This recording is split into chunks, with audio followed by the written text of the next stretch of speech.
Not really, though. Now we're live on the internet. We're a show. I'm your host, Ryan. Yeah. And My name's Ryan. with me this week, also Ryan. This show is Ryan all the time. All Ryan, all the time. Yeah. You only get it here. Well, for this episode. Every other one, I don't know. We'll see. Who knows? Maybe Joe will be back. I fucked something up. Whatever, I'll fix it in post. So That's the wonders of live entertainment. yeah. So Ryan from Ryan's Video Game Corner is here with us, well, with me tonight for the podcast. Joe is not here. I keep dropping frames. What is up with that? I'm gonna have to take down the live version. It's just not working. I apologize, everyone. My See you later, internet's everyone just online. not doing it. But yeah, I'm just dropping too many frames. It's okay. It was fun while it lasted. Yeah, I it had was so super many fun memories. for all 30 seconds. Oh man.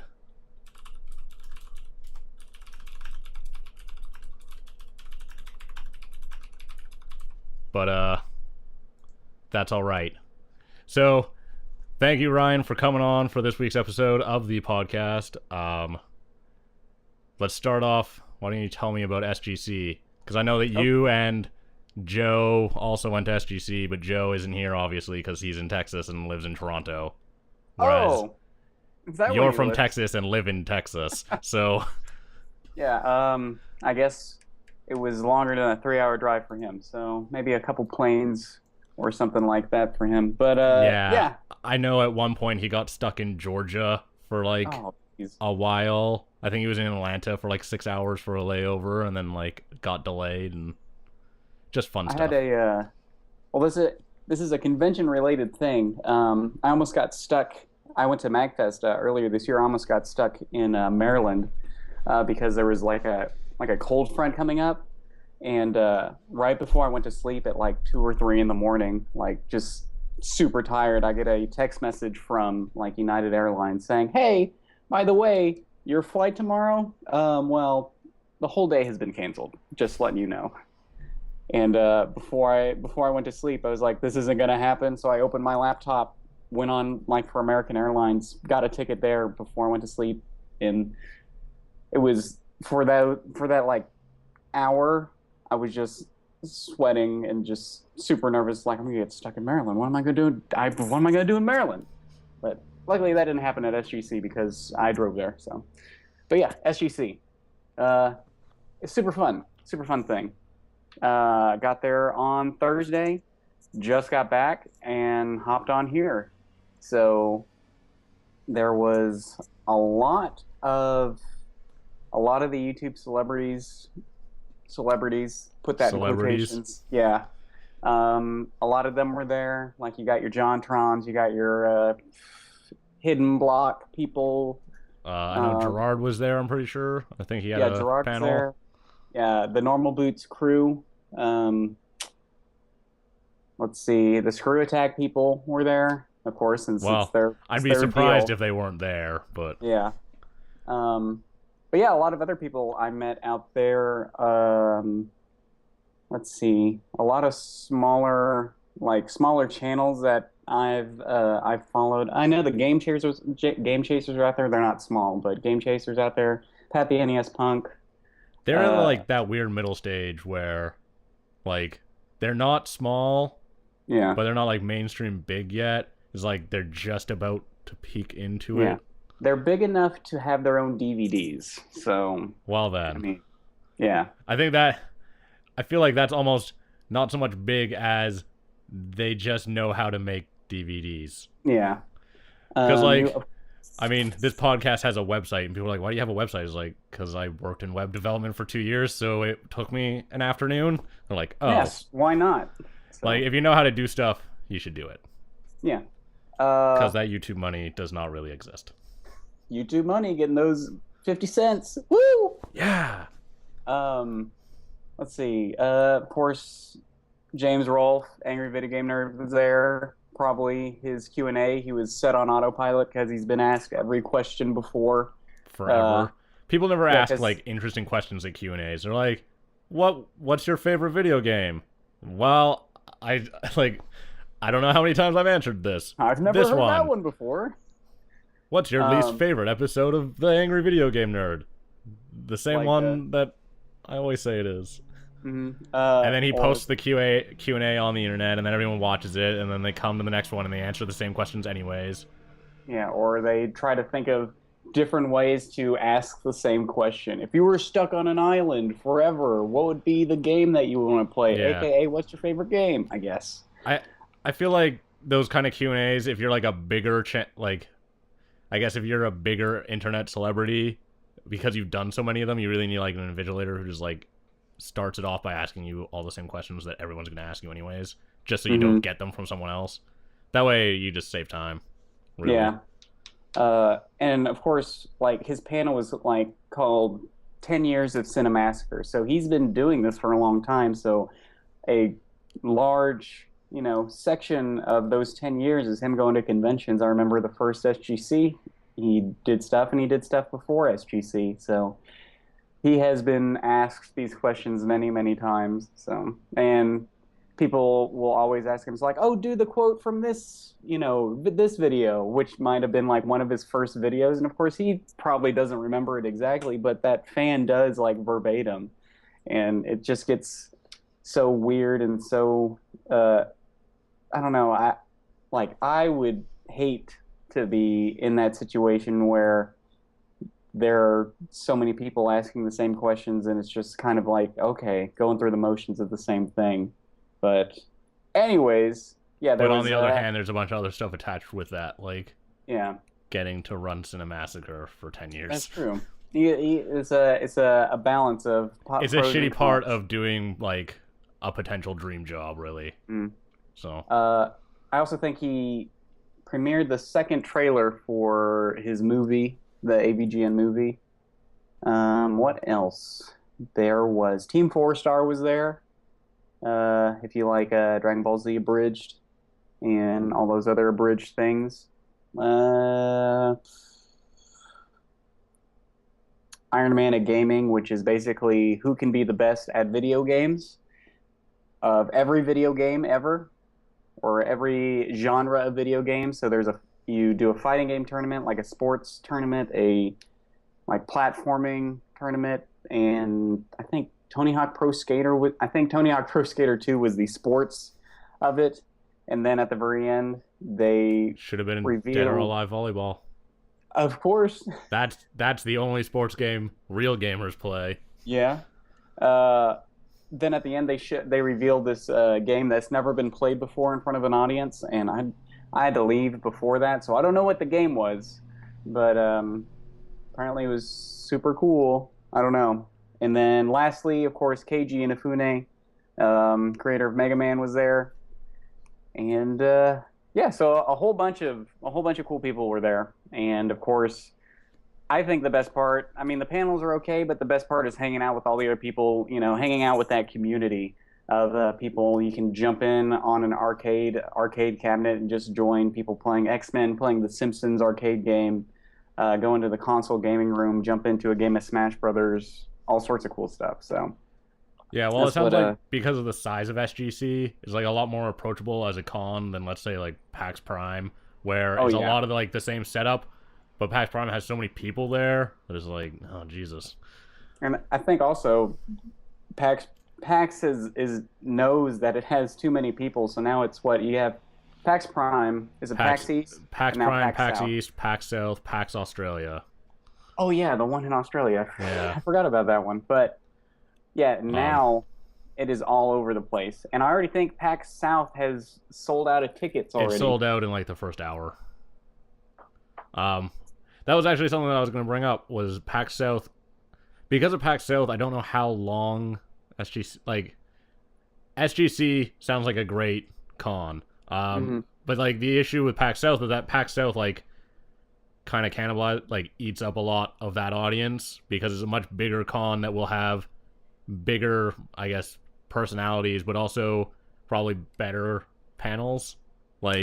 Because of the people who would be attending. Like, you would have game developer panels and things that are just kind of more interesting than like James Rolfe Q&A.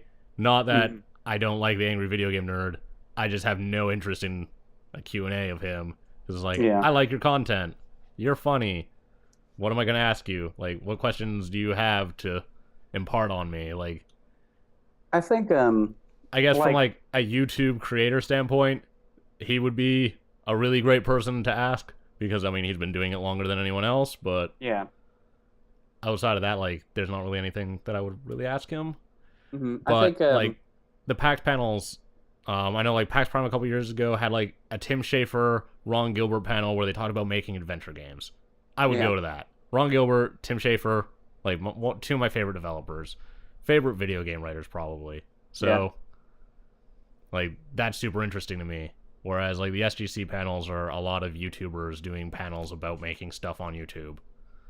And I think that's gonna be SGC's thing, like, because of course you have your PAX and stuff like that is more of the game centric developer side or game centric storytelling side. I think it's just more about games than it is about the internet. Yeah, and also Rooster Teeth Expo, which is another thing in Texas. So yeah, I know that was like 2 weeks ago or something. Yeah, so like Texas is being overrun by conventions, and we have South by Southwest, which is also game developers. They have a game developer thing as well. So I think what SGC is going to do, and I really noticed it this year, is really focus on YouTube celebrities and really focus on them because they are personalities that you won't see. Well, you'll probably see them just as a convention goer at a PAX Prime or, you know, places like that. And also when PAX South was announced, because it's supposed to be next year in January, Yeah, I think it's the same weekend as MagFest. Yeah, I think when also it was kind of announced, shitty for MagFest. Yeah, it was announced, and then everyone was like, "Oh no, MagFest is dead," or something like that, because PAX South will take all those people, maybe. But I think it'll take some of them. I think MagFest is a kind of special convention, and that is about music. So, like, it's music going to survive. And Game Grumps, of course. And Game Grumps. Music and Game Grumps. That is what MagFest stands for. Music and Game Grumps. That's what the G is. But, like, it's about, like, music and gaming music. Not so much gaming in general. And so, like, it'll hold a lot of its crowd still because it's a little bit more focused. Yeah. I guess that's kind of what SGC seems like as well. Like, SGC as a con seems more like as a giant community get-together than like a con. Yeah. Well, Craig, like, Stuttering Craig always says it's gonna be the biggest party in Texas. So, like, they treat it as, yes, it's a convention, but it's also just a big get-together to party and have fun. Like, when I was there, I would go hang out with a group of people in one hotel room, then go to another hotel room, and go to another hotel room. It's just like, but I mean, that's like other conventions too, but they really kind of cater it as, this is a party. This is a giant party, biggest party in Texas or something like that. So with video games are here. You want to play them? Play the video games. So pretty much that. So, but SGC, good this year, and hopefully it'll happen again next year. So I suggest going. I would go if I could get there. I live in Canada. It's like a big timing and money thing. What about would you go to Con Bravo? I live on the West Coast, so I will not be going to Con Bravo because Con Bravo is just as far away as Texas. Oh, okay. So, like, my big one that I try to go to is PAX Prime because I live 2 hours away, but I did not get a ticket. I have big beef with PAX about how they handle their tickets, and that they just send out a tweet and they're like, they're on sale now, guys. Everyone else is like, tickets go on sale at this time on this day. And they'll tell you a month in advance. And then you're like, great, I can sit down at that time on that day and buy a ticket. But PAX Prime, they're like, they're on sale, guys. I'm like, I'm in my car. Great. I'm not going to PAX Prime today, guys. Or I mean this year. So, like, it's the con that's closest to me, so I can actually go to it because it's not going to cost me like an arm and a leg. And I can just drive there. Like, it's a couple hours away. In fact, I don't even have to drive. I can just walk on the ferry, get on the ferry, and then bus to Seattle. Oh, that's And awesome. then it's like a couple $100 and then a hotel for 2 nights. Well, But I would definitely suggest out of all the conventions that I've gone to, I know I've worked at Screw Attack before, so I should probably be repping them. But MagFest is probably my top favorite convention to go to. So if you go to a convention, I would go to MagFest. So yeah, right now, like, I have a new job, so I'm kind of trying to, like, save up and work out some stuff. Because right now I'm actually doing some, like, game development stuff. We've been doing, like, Minecraft mods for, like, Minecraft Let's Players for a while. And, like, we run some pretty popular Minecraft servers that pull in a lot of money, which is why I managed to have a job there. But we're, like, switching out of that because of a big EULA change where you're not allowed to, like, sell stuff inside of Minecraft anymore. And so we're doing, like, a phone game and then doing, like, a follow-up if we make enough money, which is hopefully, like, an actual PC game.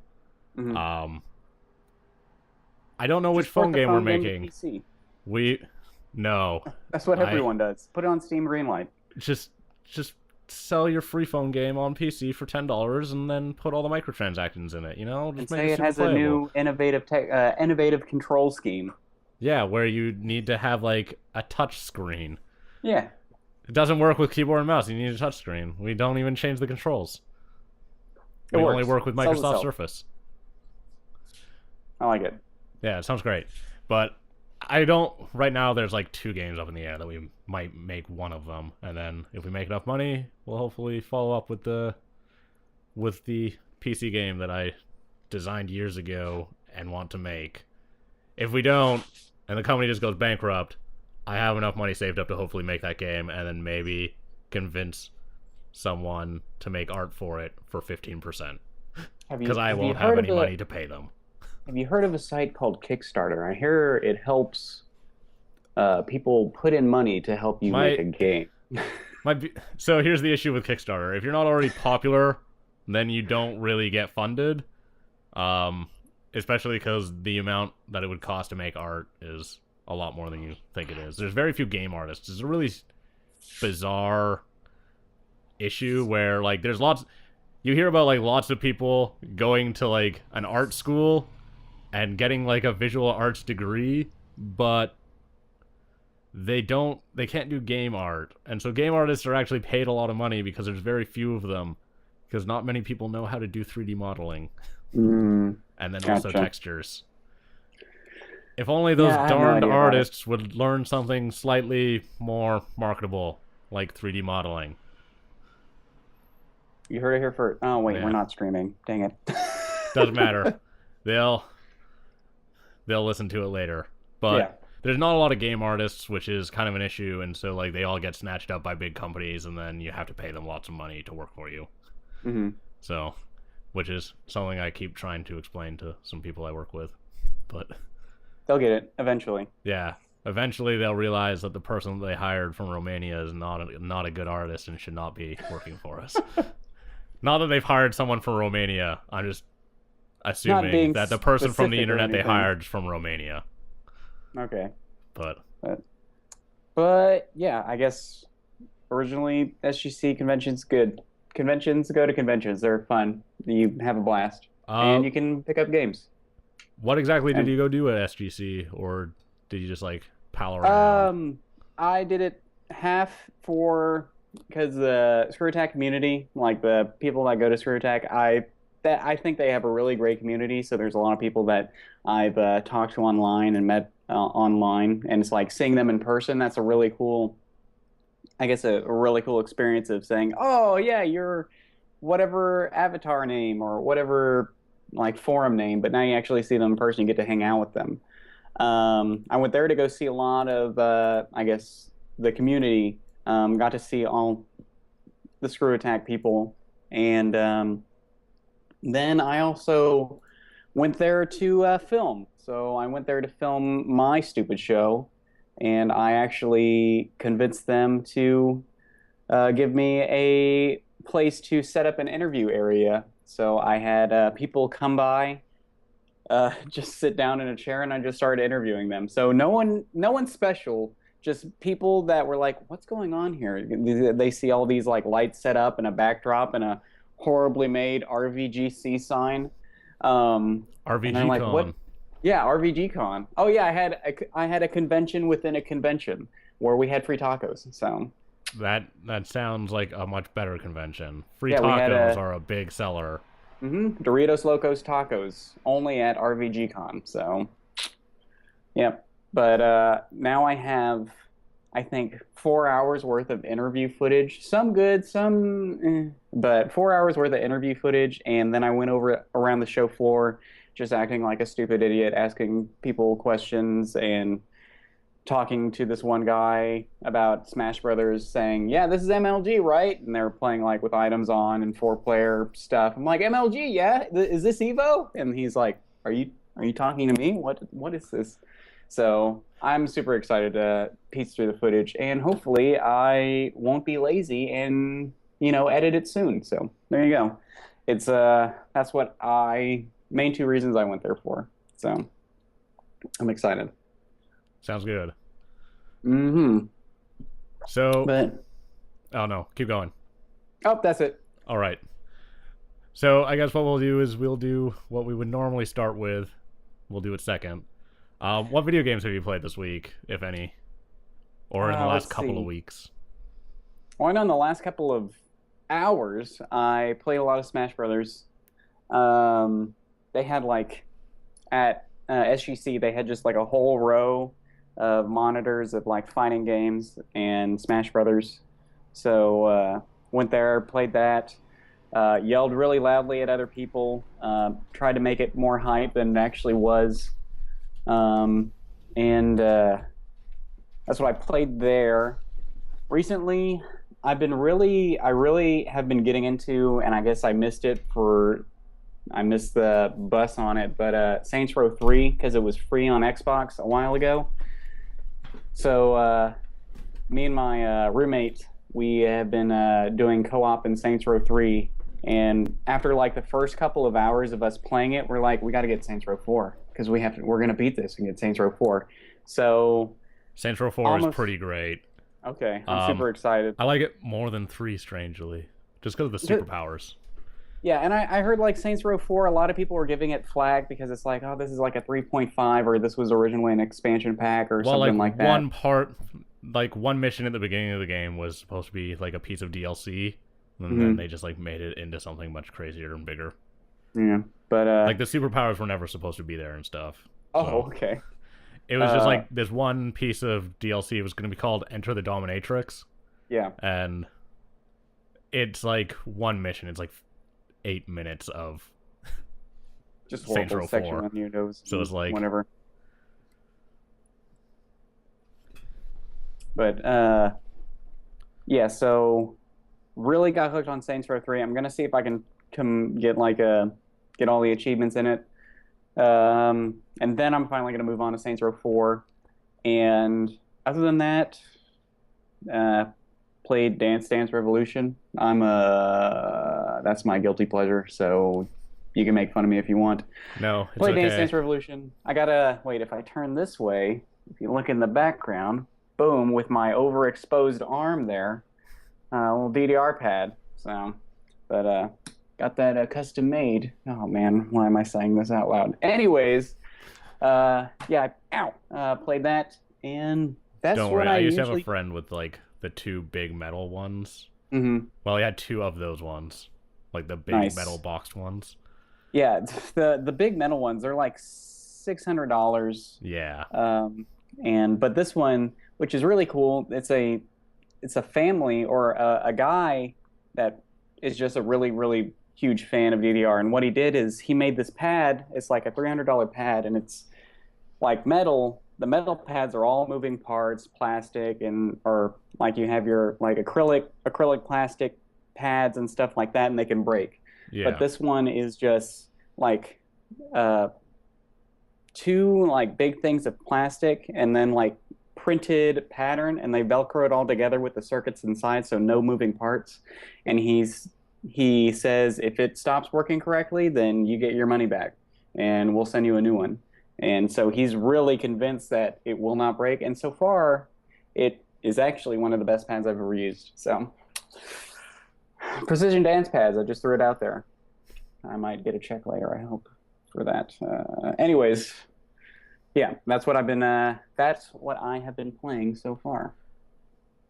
Sounds good. What about you? I've been playing the same 2 games for a couple weeks now. So I've been playing more Dark Souls 2 because that game is pretty fantastic. I really like that game. I like it more than the first one, which makes me an outlier. I loved the first one, but most people feel like Dark Souls 1 is a better game than Dark Souls 2, and I feel like Dark Souls 2 did some things that make it just kind of more approachable and really does a better job of explaining itself, really. I think that's the key reason why I like Dark Souls 2 a lot more, because mostly I play Monster Hunter, and so Dark Souls 2, or Dark Souls, is something I play when I don't want to play Monster Hunter but want to play something like it, because I don't want to play Monster Hunter. Well, it's because I do. I beat Monster Hunter, and so it's just killing a bunch of stuff I've already killed before in Monster Hunter, because Monster Hunter is a game where you kill the same things over and over and over in order to just get better gear, and eventually you've killed everything and no longer need the better gear, and therefore don't need to kill anything. And that makes me think of Phantasy Star Online, like the first Sega Dreamcast one. Yeah. Where you would keep replaying the same levels over and over, and it's like, oh, well, it's just a little bit higher level boss, but here's better gear for you. And then it's like, good. All right, let's go back in and play it again. So, but yeah, I mean, anyways. Monster Hunter is very much that. But because I've so thoroughly played through the version of Monster Hunter that I have right now, I don't really want to play any more of it unless I'm going to play with friends. I know Terry, Tentacle Touchy, he just got it, so I'm going to try to play with him some, and Super Samicom, just because I know Super Samicom loves Monster Hunter probably as much as I do, and Terry is getting into it, so hopefully I'll play with those guys, because online multiplayer, it's fun, but no one else owns a Wii U, so it's pretty hard to find people to play with. Yeah, I was really hoping, because with the whole Mario Kart 8 deal, because I got Mario Kart 8, I was really hoping that I could get the Monster Hunter as a free game, but of course America gets the short end of the stick and just only gets 3 games. What it was, Wii Party, 4, Wii Party U, Wind Waker HD, Pikmin 3, New Super Mario Bros. U. Yeah, and I got the Wind Waker HD Wii U bundle, so I already had that, and I was like, well, I guess I get Pikmin, because I already have Super Mario 3D World, so that's my Super Mario. Well, that wasn't even the one that they gave out. They gave the new Super Mario Bros., which is that 2D one that they already have done 5 games in before that one. Yeah. I bought that when I got my Wii U, and I played it, and I liked it. I liked it a lot, but only because I didn't have a 3DS or a Wii, so I hadn't played any of the other ones. So I was like, this is great. And then everyone else was like, this is so fucking dumb. What a cop-out. They just released the same game they've released 5 times in the last 2 years. So I was like, oh, I didn't realize they've released 5 other of one of these. That's bad. Never mind. It's fun to me. Yeah. Yeah, I was like, I like it. Me and my friend completed that game 100%. But oh, nice. I mean, I hadn't played one. I can see why people would be a little sour about it if there was already I think there were 2 for Wii and 2 for 3DS. Yeah, there was. So, well, there was a New Super Mario Brothers Wii, and then New Super Mario Brothers Wii U. So, well, I think there was New Super Mario Bros., New Super Mario Bros. 2, and I think that was on the Mario Bros. Wii. 3. Yeah. So I guess there were 3 of them, but I mean, they all came out in 2 years. Yeah. But yeah, I wish I got. I wish I had the option to get Monster Hunter 3 or Monster Hunter. Is it 3? 3 U. 3. 3 Ultimate. Okay. But I wish I got the option to get that, but nope. But I did get Pikmin 3, and I think I'm Monster trying Hunter is to. only $35 now. I'll have to check. I'm trying to do buying all my stuff online. I don't know why I chose the smallest storage space system to buy everything digitally, but well, you can use an external hard drive at least. Yeah, but trying to do everything kind of online. I was thinking about Do getting you have the deluxe edition? yeah, the That's 32 why gig one. you would want the like online then, because you get 10% back. Or do they still do that? Oh yeah, like Yeah. so I didn't even know about it until Like, just a while ago, where I think like three weeks ago, and I looked at it. It's like you've racked up $25 worth of free stuff. And I'm like, oh well, all right then. that's a So whole I copy was of Shovel Knight. well, I was gonna get a.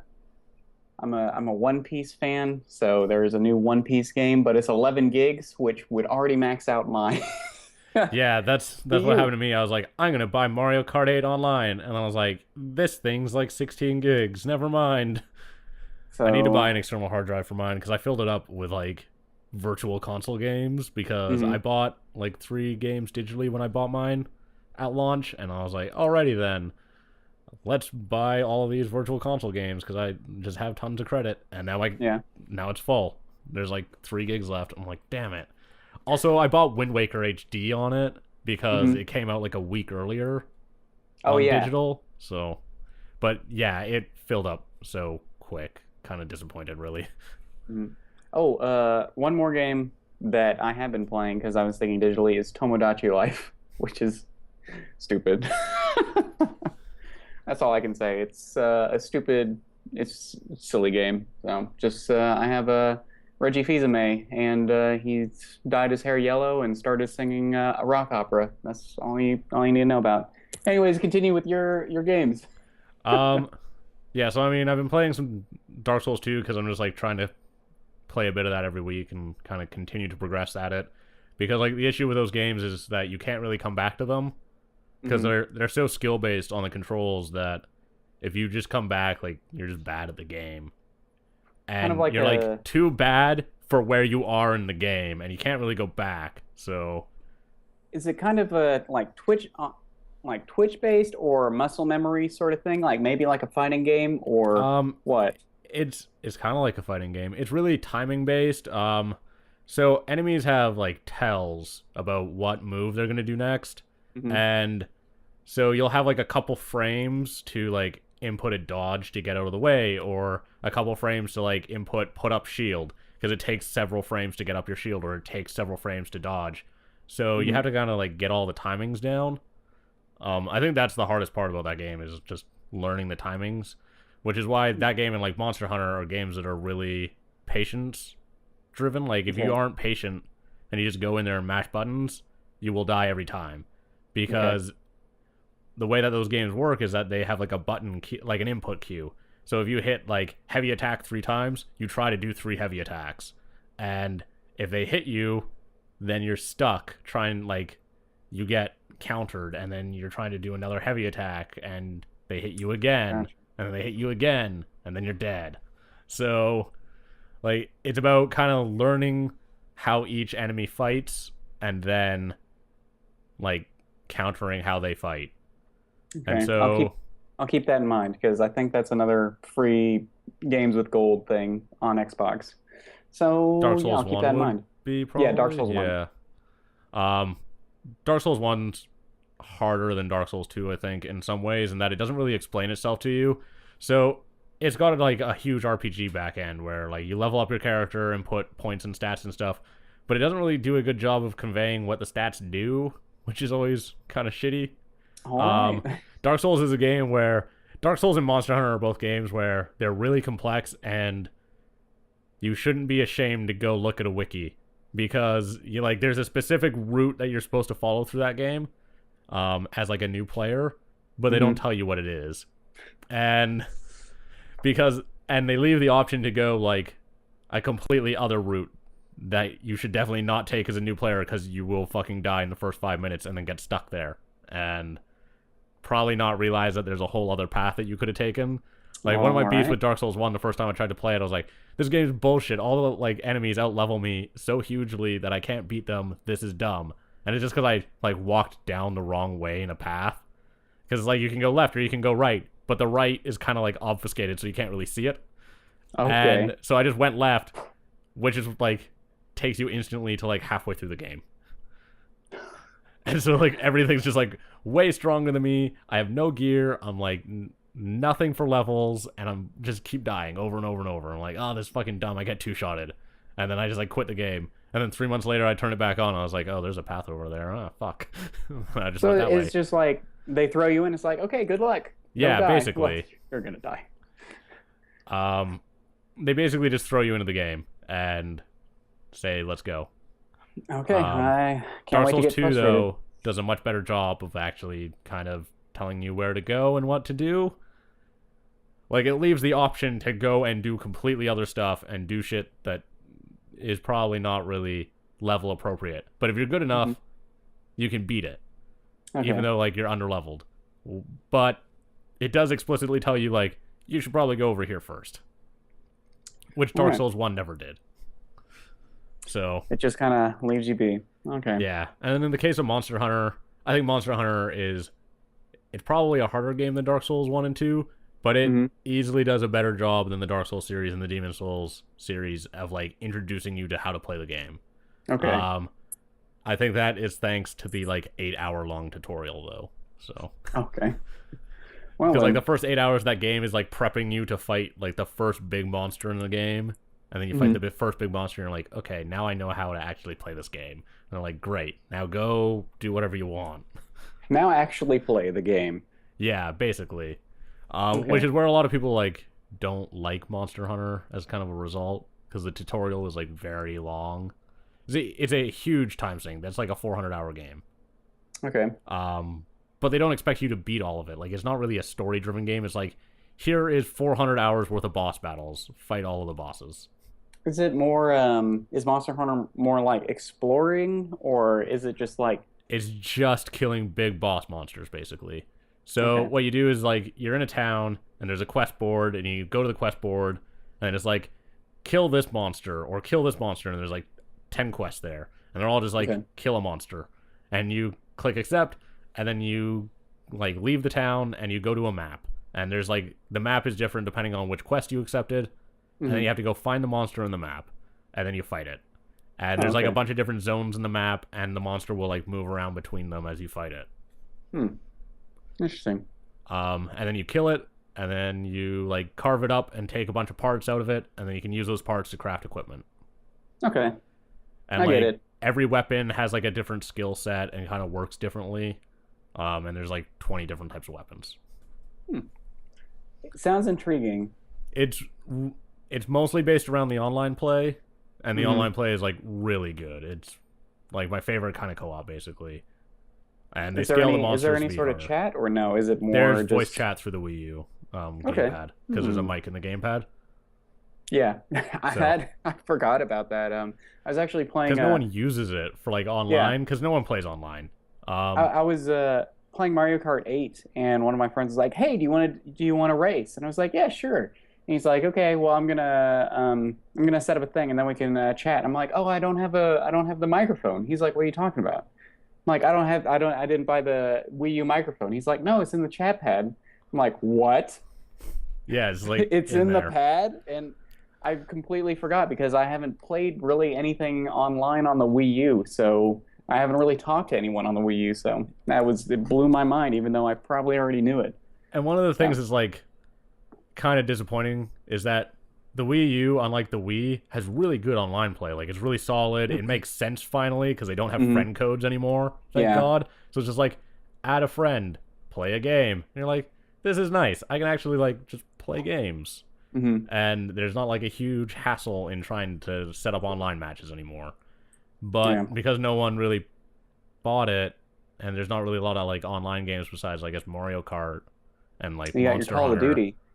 Oh yeah, and the one Call of Duty game that for some reason people bought on the Wii U, arguably the worst platform to play Call of Duty, in that it's like an online only game. At least like, given how bad the single player is, might as well be online only. And no, I mean, you can shoot the other 500 people that are probably playing it right now. So, as compared to the millions on probably even like the Xbox One or something like that. So, yeah. To be fair, that new Call of Duty that they previewed at E3, I was like, that actually looks interesting. Damn it. The Kevin Like, Spacey Call of Duty. yeah, the campaign kind of looked good. Just like from watching like their gameplay demo that they did, because like the levels are more opened up, so it's not really like corridor shooter anymore. Yeah. It looks kind of like Crisis 3 did, where it's like they're still pushing you down a path, but you can go in buildings to the side and shoot people and hide in bushes and shit. Whereas, yeah, and it looks very vertical now because now you can do like super jumps and like I guess you wouldn't really take fall. Well, I guess you would take fall damage, but you have like jet boosters to slow you down and stuff yeah, like that. So I think it's going to be very, I guess, almost Titanfall-esque because Titanfall is very vertical and parkour and stuff like that. But I know Call of Duty is going to have its own flair on it. yeah. Well, I think it's going to be a lot more like how Crisis like 1 and 3 were, where Yeah, because like in those games you can like super jump so that you get really high and like you don't take as much fall damage if you're like in strength mode or whatever. And this seems like that. And yeah. I liked those games. They had good campaigns. So this We'll might see. be the Call of Duty in like the last 5 years that I actually bothered to buy and play.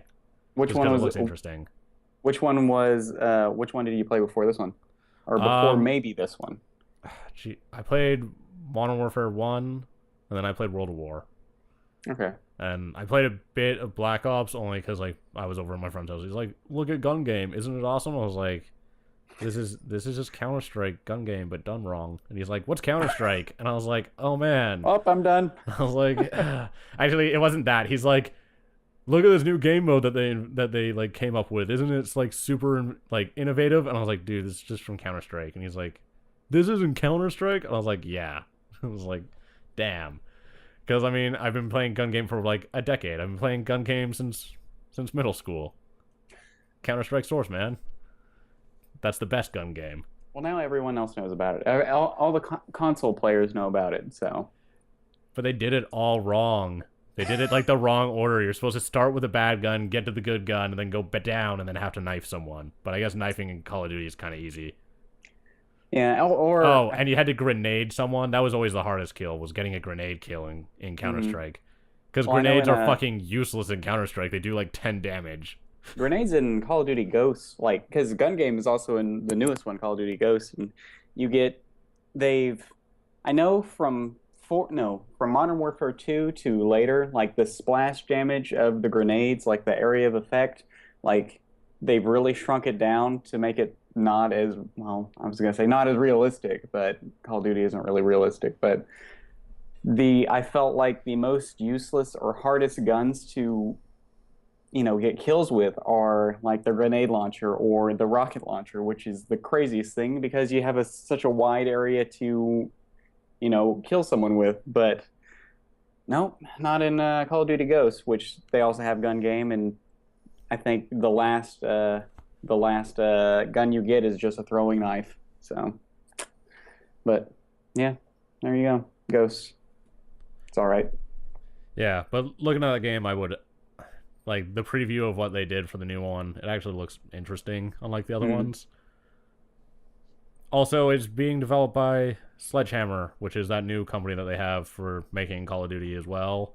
They basically like helped develop Ghosts and get it done in time because it looked like Infinity Ward wasn't actually going to get Call of Duty Ghosts done, and so they brought in this company to stop making the Call of Duty that they were making to finish Ghosts. So yeah, Infinity Ward has kind of fallen from the well, I mean, quality. everyone who made that company left forever ago. Yeah, now they're at Respawn. Yeah. But yeah, Infinity Ward used to be like the A team. Now I feel like it's. Well, they just merged Neversoft into Infinity Ward this week. Neversoft closed down and is now. That also makes me sad because I liked Tony. Well, I liked Tony Hawk before, like Tony Hawk Underground and Tony Hawk. I don't know. Before the ones with the skateboard controller, and now it makes me sad that Neversoft doesn't exist anymore technically. So. Yeah, they like just closed down on Friday. I think that was last day, and they merged into Infinity Ward to make Call of Duty. So. Also, Neversoft made the first Guitar Hero, which was pretty good. Oh yeah, well. I mean, those are games that fell out real quick. They were like in style, I guess. Yeah. But that was also partly because they released like 9 of them. So people were like, Yeah. "Well, what the fuck? I don't Activision. want to buy any of these anymore." Because you just keep Yeah. releasing more guitars, and I have to keep buying $200 kits. What the fuck?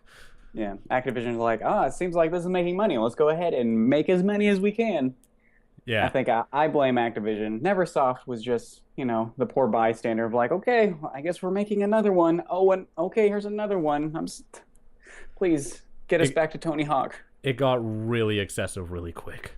And of course, you had Rock Band doing the same thing. Like, I'm a Rock Band fan, but like, I liked the model that they have, where instead of here's a new game every 6 months, here's a game, here's DLC. If you want it, you can get it. If you don't, then wait another week and there might be new DLC. Well, I think that was the way to do that. Hmm.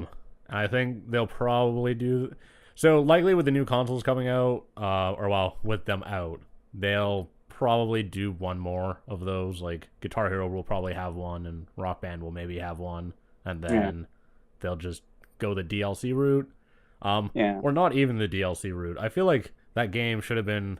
There was a Microsoft karaoke game that probably had the right business model where yeah. you like bought it for like 2 hours and had access to every song. And I was Hmm. like, this is the right way to do this because it's like it's such a party thing. There's very few people who like just played Rock Band by themselves for like Yeah, hours and hours and who hours. would do that? No, it's That's well, I guess you and my friend Tim, but like there weren't a lot of them. Like I didn't own Rock Band because like I don't have like somewhere to put all of this shit. So Mhm. fuck it. I'm not gonna get Rock Band. I'll just play it when I'm at Tim's house. And Yeah, so like, I mean, there would be the people who would want to buy it, and they should still have the option to buy it. But I feel like being able to rent it for a couple hours is appropriate. yeah, I know that's what Nintendo did with Wii U Sports or whatever. yeah. Wii U Sports Resort or whatever. You can like rent it for a couple hours as a party game and then just play it. Yeah. Um, Think you can rent each like individual sport, maybe? I don't. I know that you could. I think it was like a 2-day trial, yeah. but beyond that, I don't know if like you actually have to like buy the full version or if it's like a freeware thing. I No, think you could just freeware. buy time for it. Okay. And like you could buy the whole thing or you could buy time and like you would just have the whole game for the time that you bought it Okay. for. So it's Well, like I just know. renting it basically.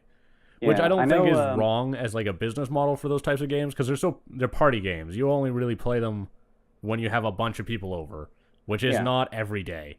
And so I think like if you could convince someone into paying for it, like renting it 3 times, then you've made just as much money as if they had bought the whole game, and they'll probably rent it for a fourth. Yeah. So it's like you're making more money on it, but also for the people who literally only want to play it once, they can play it once. Yeah. We'll see. I guess we'll see because I know Harmonix is doing Dance Central Spotlight, which is a download-only game for the Xbox One. So we'll see what sort of business model that they're doing, and then I guess from there, see what happens to Rock Band. Because Harmonix does Rock Band, and I think I read something earlier. I know I read something earlier this week where the CEO was like, "Yeah, Rock Band could come back. Maybe we'll think about it." So I guess, however, Dance Central Spotlight download-only game fares, maybe they'll see if music games are actually going to come back. So I Um, don't know. they also just did a Kickstarter for God, what was that game? Oh, Amplitude? Amplitude, yeah. That was Yeah. like I think that's a PlayStation only game though because Sony owns that IP. Yeah. That was Um, very strange on how it's like, yeah, we want to make this game, but it, Sony owns it. well, it's because they owned it. It's because they made the first one. Yeah. It was strange that they didn't just say like Amplitude spiritual successor, multi-platform on everything. Instead, they're Yeah. like, we're gonna do a Kickstarter for Amplitude, and it's only gonna be on Sony like platforms because Sony owns the name. It was a strange decision. Like that Kickstarter almost didn't work as a result of that. Yeah, Just because that's like so there's not weird. enough people who would be like, yeah, I want to back a Kickstarter for just a Sony, like for my PlayStation. Because it seems like almost a PC marketplace thing where like PC gamers are willing to pay that money up front. I don't know. Console gamers just, when I think about console gamers, I think like more casual gamers, which means I don't think that they would even know that the Kickstarter existed or what the fuck Amplitude was. Mm-hmm. So I don't know. It was very strange to me that like Harmonix, a company that people know, had a harder time getting that funded, because I know at the very like the last day they were short, I don't know, a couple of $1,000s. They're like, come on, we can do this, we're almost there. But like other unknown developers maybe might have some sort of shtick or some sort of mechanic that seems pretty clever, and then they're like, oh yeah, let's throw money at this. And a maybe startup developer is saying, oh yeah, I have this idea for a game. I don't have any previous experience on other games, but here's my game. And then they might get fully funded while Harmonix is struggling to get it. Or I don't know. Well, I think it's just because it was a Sony, like a PlayStation only thing. And so Maybe. Because I know like most of the people that I know who own PlayStations and stuff don't know even what Kickstarter is. So it's like, Oh, or like they know what it is, but they don't know like video games get funded. so I guess they didn't fund the fund my potato salad No, thing. they did not fund the potato salad. That's Goddamn another potato thing salad. that just makes so stupid. That it seems like such a waste. It's like the internet, you've gone too far once again. You have wasted thousands of dollars on a potato salad when you could have just like put it. If you're literally gonna throw money at a potato salad, you might as well throw it at like some weird art project or something like something with any amount of significance other than, hey guys, look at this weird zany thing the internet did. It's like, Oh, let's fund it because it makes the joke even better. it's like I hate My you. a friend of mine was trying to like kickstart a comic that he wanted to do, and it failed. Like he only got like, I think he was looking for $1,000. It only got 500. And then I saw him like on Facebook. It's like, I tried to actually do something that I'm passionate about, and I couldn't get it kickstarted. While this guy is making potato salad and he has over $30,000. Yeah, but he was am I right? realistic. He only asked for $10. Well, yeah, that is true. So he did set the bar very low, but Yeah. it's just getting out of hand. It's My getting gosh. silly. And I think that when the internet does things like this, it kind of contributes to like Kickstarter fatigue, which Mhm. I know I kind of had for a while, where it's like, here's all these Kickstarters for games, and I'm like, there's too many of them. I already backed 5 of you. I can't back the rest of you. It's almost It's just like there's too much stuff to wait for, really. it's like Um, the funding equivalent of Steam or something. It's like, I've already done all these. There's so many in my library. I've already funded all of this. I'll forget later that I actually funded it until I actually get a code for it. Oh, this game. Forgot about and there's this. some big Kickstarters that didn't like pan out, strangely. Mhm. Like the Yogscast did a big Kickstarter for their game that they What happened hired. to that? I don't know. Oh, It got funded. That game was supposed to come out last winter. Where is Really? it, guys? And for some reason, no one has bothered to mention that. It's like, guys, this is one of like the biggest YouTube channels. They've used their name to fund like an investment for them, basically. Because if Yogs Ventures or whatever it was called, like panned out and was a big hit, this is way more money than YouTube money. Like they Mhm. make lots of money doing the Yogscast with all of their people, but I mean, a successful game, like a game company, is a bigger risk, but it's also a bigger reward. And they basically exploited their fan base in order to get something funded. They got like $1 million or something like that. The game does not exist. So all right. I'm just I know, surprised that no one's like gone after that. But people will go after like smaller Kickstarters that haven't panned out, that really didn't take nearly as much money, and like the internet goes batshit insane. Yeah. Well, I know like the only other thing that I know that people have lashed out at is the whole Oculus Facebook thing, but that happened a couple of months ago. Yeah, well, that was Or- really silly because that's like they're not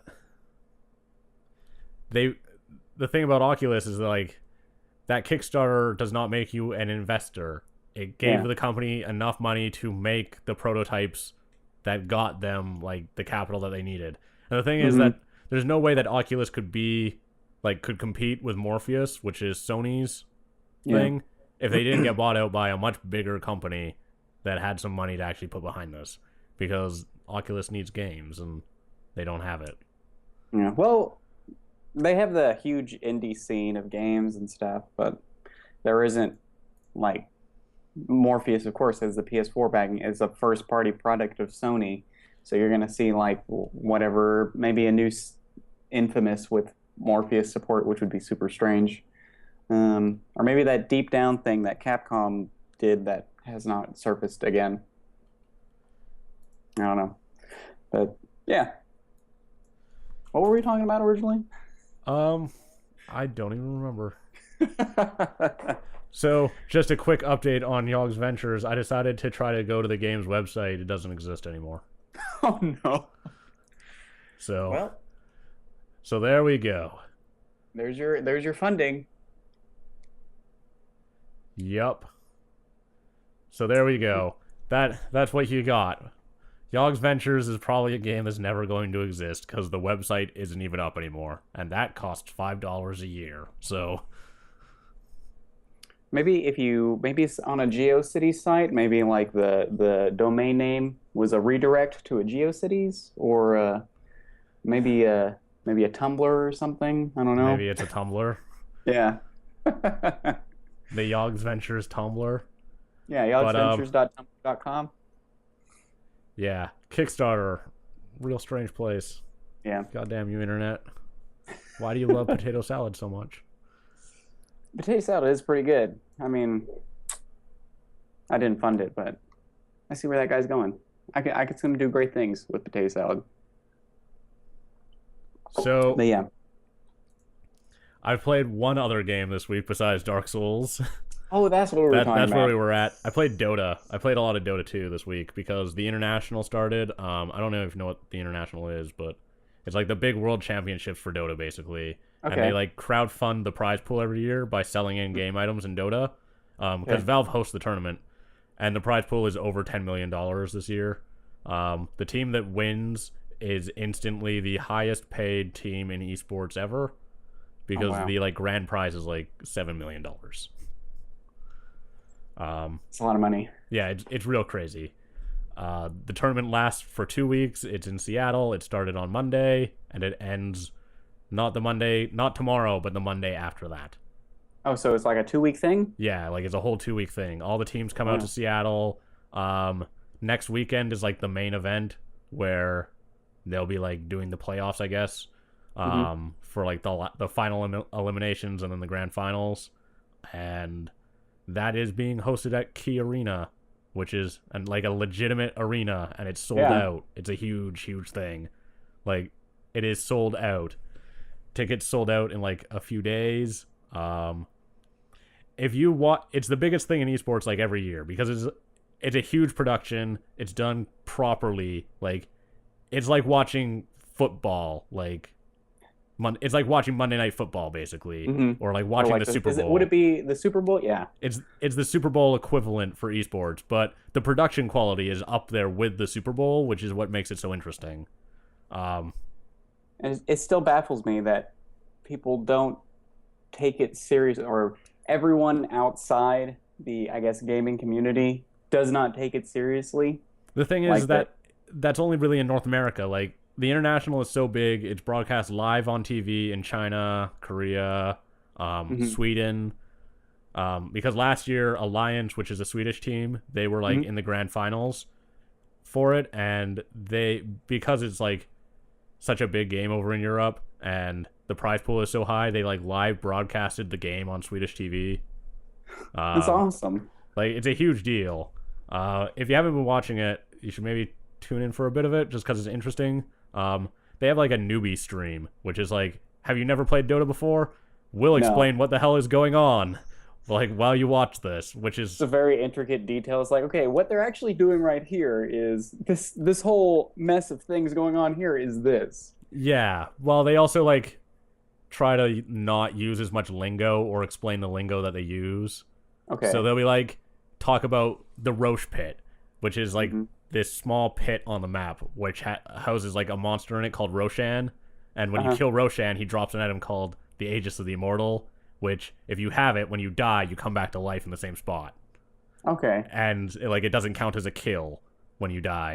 You like Okay. just come back to life, and so it's something that spawns every like 5 minutes or something like that, and they have to, and both teams will like converge on it and fight to see who gets to kill Roshan and get this item, because the item's really powerful, because it basically means like you could have your carry, which is like the guy who does all the damage on your team. He can die in a fight, come back to life, full health, full mana, and then just kill everyone. Yeah, continue So, doing like- what he was doing. Yeah, and so it's super powerful, and so you want to like get this item all the time. But they basically explain like what the teams are doing and stuff like that, because it's a pretty high concept game. Like there's a lot of strategy behind it. But if you haven't watched that, it's interesting to watch just because it's so crazy. Like it's just not It like does anything sound. It's a. I'm good. It's a MOBA, yeah. Yeah, it's a MOBA. Okay. It's what League is based off of, basically. Okay. Gotcha. Because like there was Dota, which was like the Warcraft 3 mod, and Yeah. then League, and then Dota 2. But Dota 2 was made by Ice Frog, which is the guy that made Dota 1. Okay. And Valve owns Dota 2. So Okay. Gotcha. Well, I know that, and then of course there was Evo going on. Which yeah, and I it need was to Evo. catch up on. So Right before we started, they just finished the Smash Bros tournament. yeah, I need to go back and watch that. So I actually just finished watching the. I was checking the Killer Instinct finals, but I need to check out all the other ones. They did have that. They did have Evo kind of live streaming in a corner at SGC in the console room. So if anybody wanted to see what was going on, They they could. could see like whatever was playing on the screen. So I thought that was really cool because This is like the biggest Evo yet. I think they had Mhm. 900 people register for Smash Brothers, and they had over 2,000 for Street Fighter. I was surprised that Nintendo was actually backing Evo this year. Like they were actually sponsoring Oh it. yeah, after last year. I guess it makes sense after last year because they kind of have to repair that. And that Yeah. last year they're like, you guys, you can't stream this, and people were like, what the fuck you mean we can't stream this? And they're like, you can't Yeah. stream Smash Brothers. This is not right. And then everyone was like, but it's like the World Championships for Smash Brothers, and they're like, And that was oh. they did it for charity too, and that was the Yeah, other thing. and it was It's like, for yeah, we charity. raised money for charity to play this game. Nintendo's like, no, no, you can't do it. And then then this they year they changed their just mind. like paid for it to be done. So And I think Nintendo right now is kind of going out to the community for Smash Brothers since it is coming out this year, and to keep get the mind share of, oh yeah, Smash Brothers at Evo. Oh, by the way, a new Smash Brothers is coming out, which may or may not be as competitive as Melee. I don't know. They probably put Melee on a pedestal, or like all the hardcore players put Melee up there while Brawl is non-existent, and I guess we'll see what happens with the new Smash Brothers. So yeah, well, I mean, this one doesn't have tripping, so that is true, which is fantastic. So it'll be interesting to see how that happens, how it goes out, like for the competitive scene, because Nintendo has like a lot of money invested in that game, and that it's kind of their big game for the year besides Mario Kart, and Yeah. this is kind of the last year that they have to like salvage this system. Yeah. I think it's their last chance to get like a big amount of sales. I think they'll consistently sell Wii U's as the generation goes on, because I mean the Wii U's only been out for 2 years. It's about a 5-year life cycle, so they'll probably sell like another million at this rate. But 7 million does not really cover the bill for the R&D. So exactly. We'll see. I know I'll get, because to me, every Nintendo console is like, oh, the new Smash Brothers box. I'm gonna get it. So yeah, I only bought mine from Monster Hunter. I was like, they have Monster Hunter on Wii U, so I'm gonna get Monster Hunter, because like they don't release Monster Hunter in North America a lot. Capcom's been pretty bad at it. So I was like, they're releasing Monster Hunter on not the Wii. I'm gonna buy this system so I can play Monster Hunter, and then you I can get bought on it. the what, PSP, or is it on the PS Vita? You can get it on I that. think I think it's PSP, and it wasn't. Okay. It was all right. Okay. The letter that they put at the end usually like, I think they had Frontier on PSP, which has like an MMO subscription model. Oh, really? Yeah. So every generation they release a Frontier game, and you have to pay like monthly for it or something like that usually, That's because it's like only online or whatever. It's really bizarre. Whereas all the other Monster Hunters don't. Because Monster Hunter, there's like 20 Monster Hunter games at this point, but it works like Pokemon, where like there's generations of monsters, so they only change the number when there's a new generation of monsters. Okay. So, kind of like how Pokemon only changes the understanding. name when there's a new, or like the color when there's a new generation. So, Gotcha. Okay, I get it. I'm a Monster Hunter Pro now. Got it. yeah, you're all good. You're ready Okay. to go out on those G level monster hunts. I like G's. That's it. Yeah, I know. I know those things. G money. That's what they call me. What?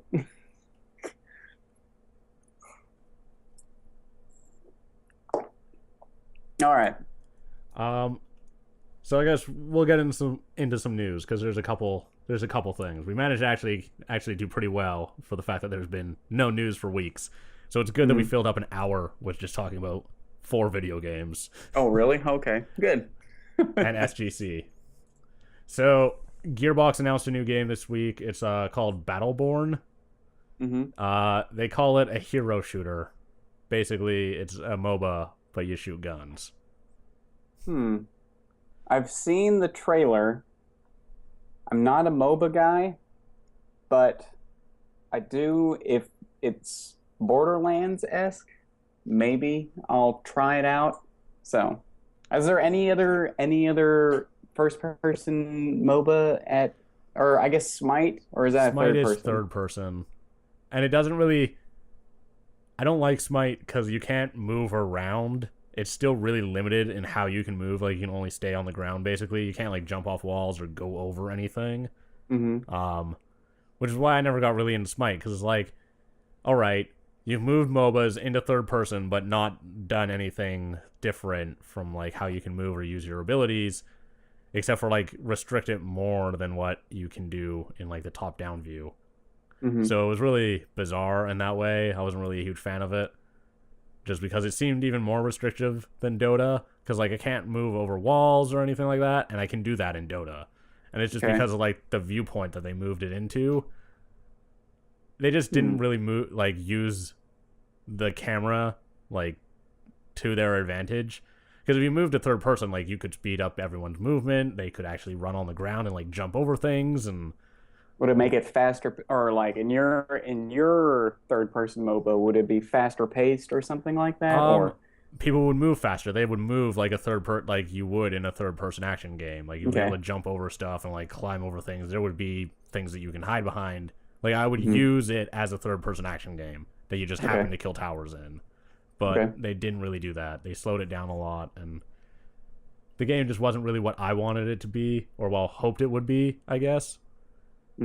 But people seem to really like that game. I can see why, because it's not like League and it's not like Dota, but it wasn't really my thing, because I think it could have just been better.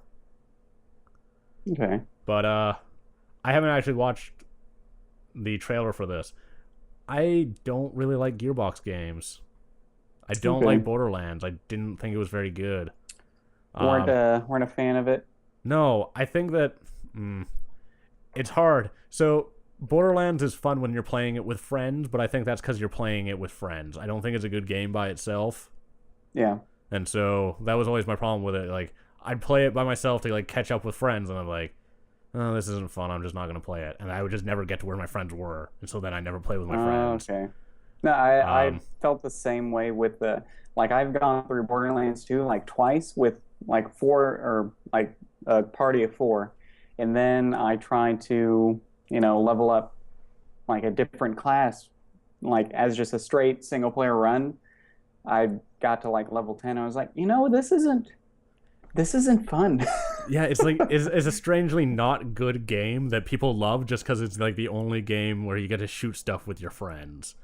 Yeah, in the whole aspect of like you kill a boss, and then of course there's there's kind of like raid bosses, like this uber level bosses and stuff like that, where you can get loot from. And I guess that whole aspect of like, oh, what'd they drop? Okay, do you want this? Do you want this? Let's trade this.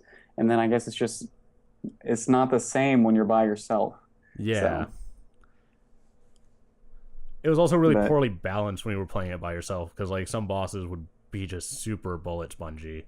I yeah. played an assassin and I couldn't kill one of the bosses because he just infinitely spawned people and like had a regenerating shield. So I ran out of bullets and I was like, I can't use my ability to shoot him or like to kill him. And there's just these robots that keep spawning and coming at me that I have to kill or else they'll kill me. Whereas if you played it like with the commando or whatever, it's like a super easy fight because you're just like, drop turret. All of the spawning robots go and attack the turret. I attack the boss. Super easy. Yeah. As an assassin, it's just like, okay, there's 30 robots and a boss. And the robots are just coming at me. I guess I'll kill the robots. Oh, look, I don't have any ammo. I can't kill the boss now. Like, fuck. Yeah, I think it isn't really as balanced like for a single player. Well, I guess it just depends on the class that you get. Yeah. Yeah. So I know the commando. I think I read when Borderlands 2 came out, it's like the classes you should play if you're playing single player / multiplayer. It's like single player, play the commando because it's basically you got 2 extra guns, or you have your turret and you have the commando. Do not play these classes if you're playing by yourself. And that just limits it, which is kind of dumb. So yeah, but hopefully this one's like just kind of more interesting. Hopefully it's just a better game when you're playing it by yourself because I don't think that it's necessarily. It's hard for me to like decide to buy a AAA game and get really into it if I can't play it by myself because you're probably in a similar situation, except that at least you have a roommate, so you can just play it with him if he's around. But like, when you're in your like late 20s, or I mean like late early 20s or like mid 20s, people are at school and at work. Like it's not like when you're in high school when everyone's available all the time.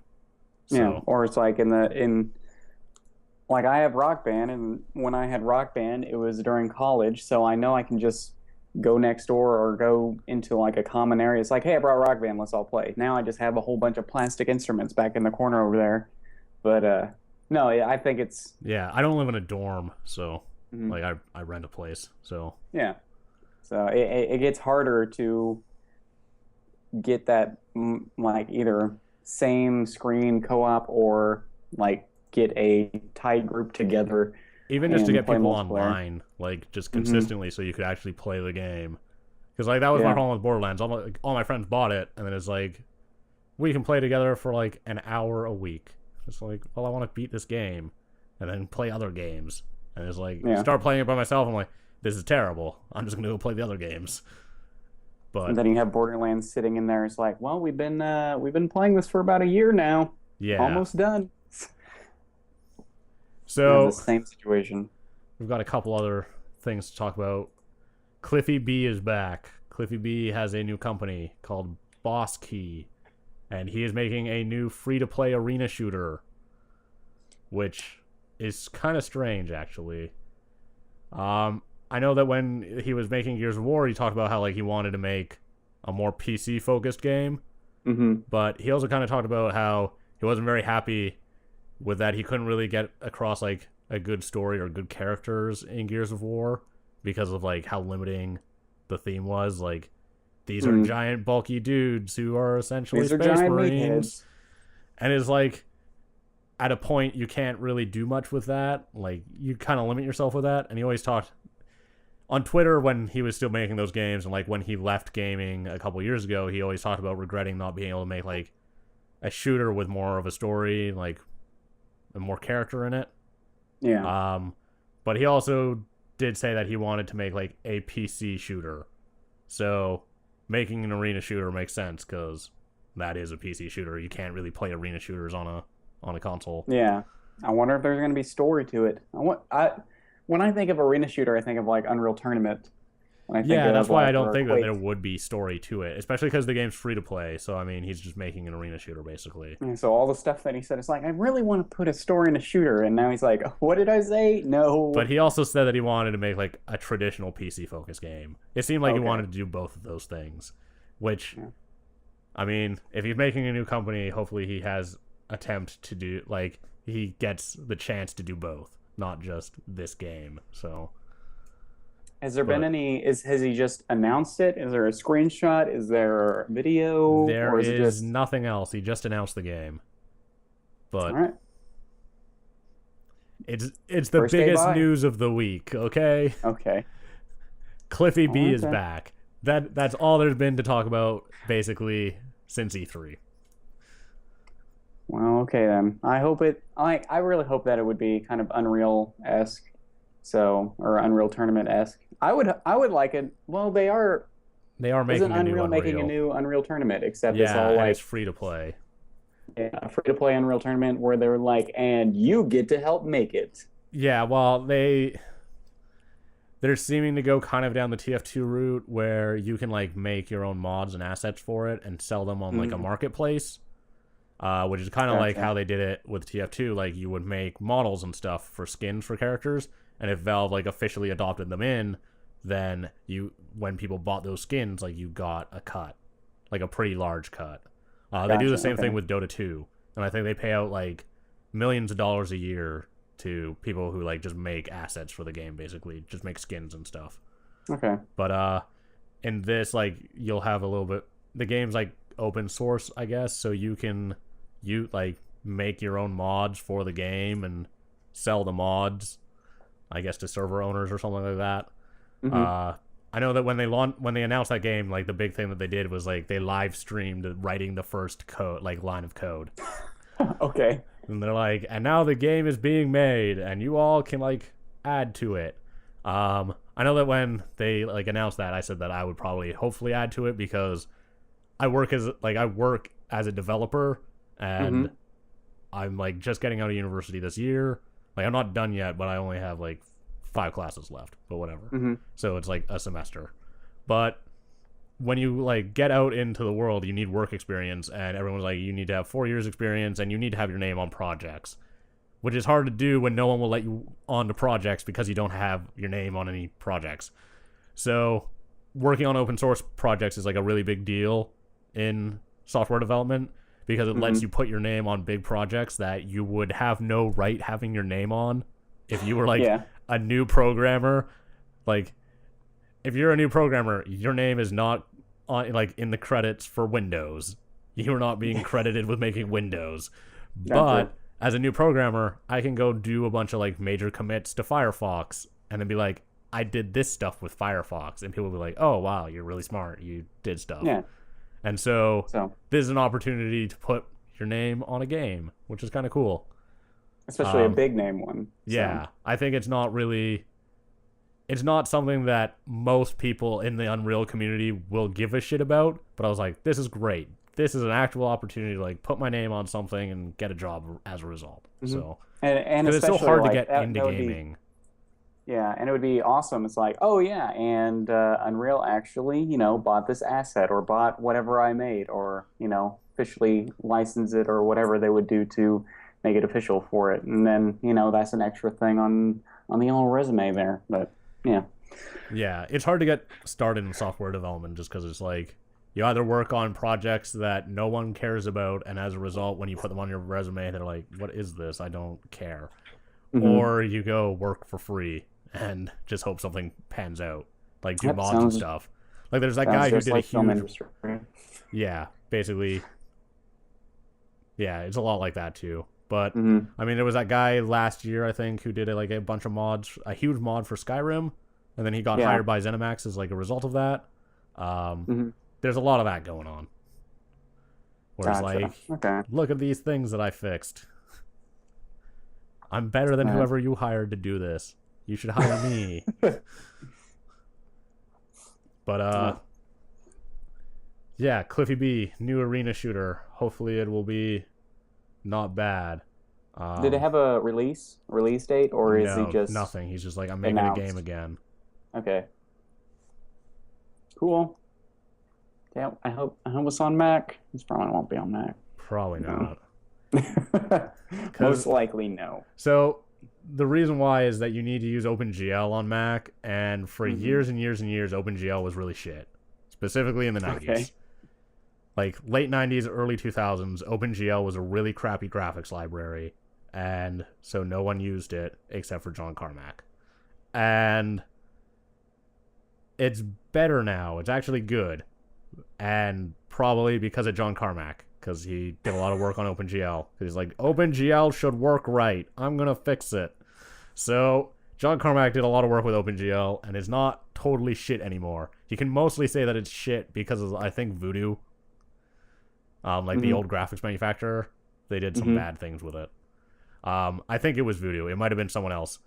I know that a graphics card manufacturer did added some things to OpenGL that made it unusable basically for games. Who knows why they would do that? They're like, I manufacture graphics cards. I'm gonna go the opposite direction of every other graphics Maybe it card was a manufacturer. sabotage. And then as a result, OpenGL was just real bad, and that company doesn't exist anymore. But and so everyone used DirectX for years and years and years because it was the only choice. And obviously DirectX is not on Mac. Nope. OpenGL is no longer a heaping pile of shit, and so you can use it for Unix support. There's other things that you have to build in besides just Unix support to get Unix support. Because if you're doing Mac, you might as well do Linux because they're both Unix. But it's OpenGL was just really bad for a long time, and so people don't use it, even though it's not nearly as bad as it used to be. In fact, it's pretty much on par with DirectX now. But Now people have been using DirectX for so long that they don't do the switch. Okay. I was just schooled in OpenGL. Now I know why no games run on Mac. Yeah, well, it's basically just a holdover because OpenGL was just really bad for a decade. Okay. Gotcha. But now I know, and everyone else knows.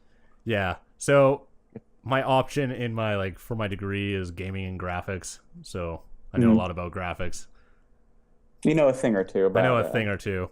So I can't remember all of the history about OpenGL, but that was why no one used OpenGL for a while.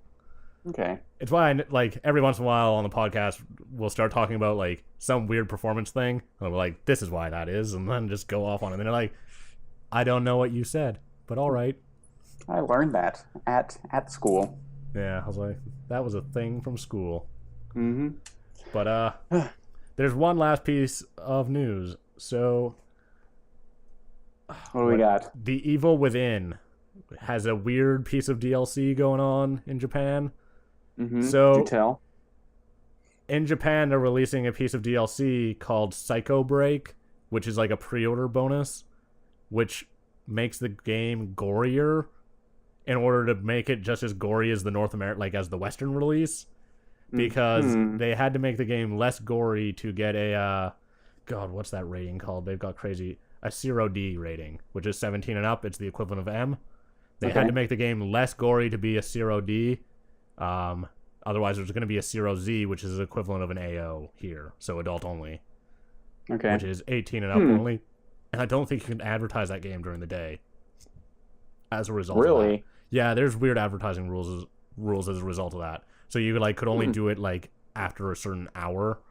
I think there's similar things in Canada for movies and stuff. If the movie's a hard R rating. So we have R ratings here, but you can be accompanied by someone over or 18 and older to go.